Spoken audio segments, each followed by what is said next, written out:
This is the video lesson to Introduction to Ohm's Law. The learning target for this lesson is, I am learning to define Ohm's Law based on its equation and to apply it to different types of circuits. The success criteria for this lesson are, I can define Ohm's Law by its equation, I can rearrange the Ohm's Law equation to give different information, and I can understand how to use Ohm's Law to determine the current in the circuit given the voltage and resistance. So what is Ohm's Law?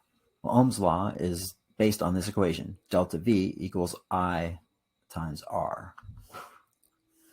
So it's the most important equation that we'll use when working with circuits and electricity.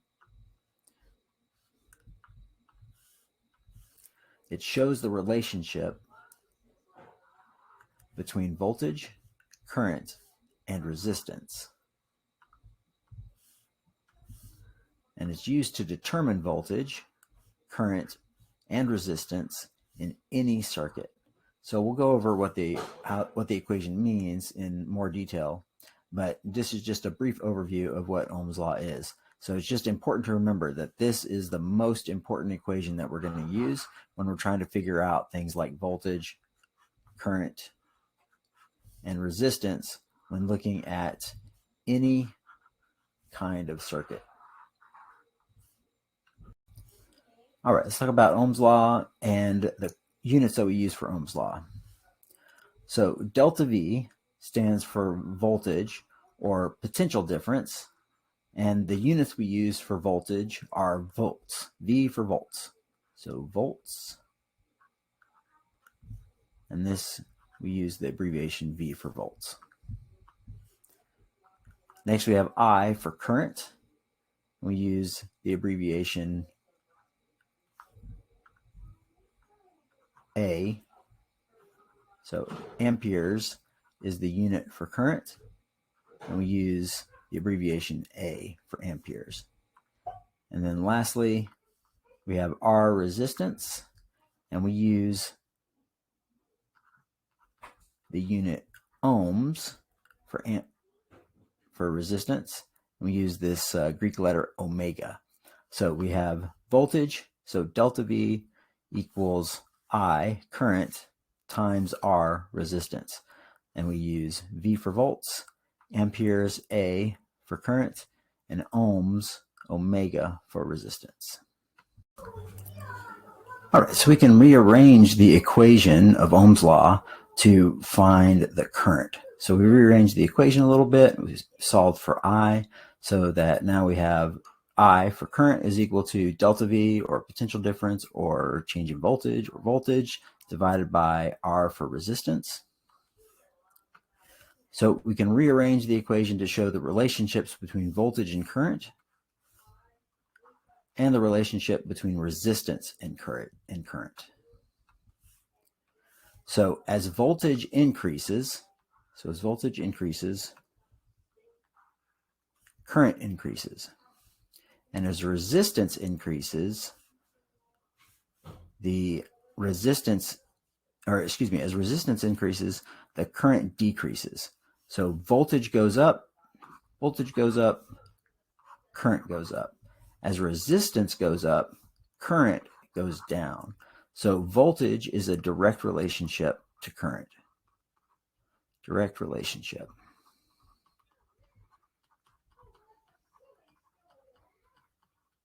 And resistance is an inverse relationship.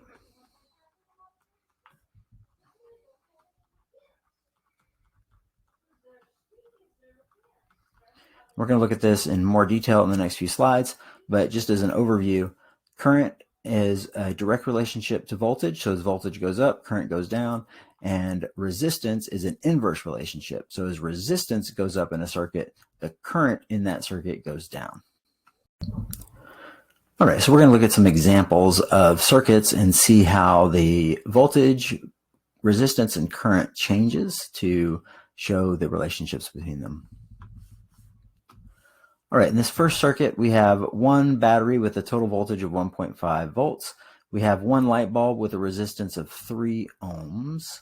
And then we have a current then of 1.5 amps. So if we look at Ohm's Law, we have current is equal to delta V over R. So that would be 1.5 over 3, which gives us a current of 0.5 amps. Here we have two batteries wired in series, so the voltage increases to 3. We have a resistance of 3 ohms, so we have current of 1 amp. And then finally, we have 3 batteries wired together in series, so the voltage is 4.5 volts. We have 3 ohms, so we have a current of 1.5 amps. So you can see here the direct relationship. As voltage increases, current increases, assuming resistance stays the same. All right, in these examples, we are increasing the resistance. So in this first example, we have one battery with 1.5 volts. We have 2 light bulbs. So the resistance is now 6 ohms. So the light bulbs are wired in series. So you can see the resistance just adds together. So in the previous example, we had 2 batteries, so that the voltage added together. Here in series, you can see that the resistance adds together.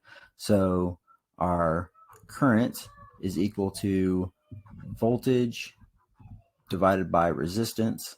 So that is 1.5 volts divided by 6 ohms, which gives us a current of 0.25 amps. So in our next example, we have 2 batteries wired in series. So we have a total voltage of 3 volts. We have a resistance of 6 ohms. So we have a current of just a half an amp.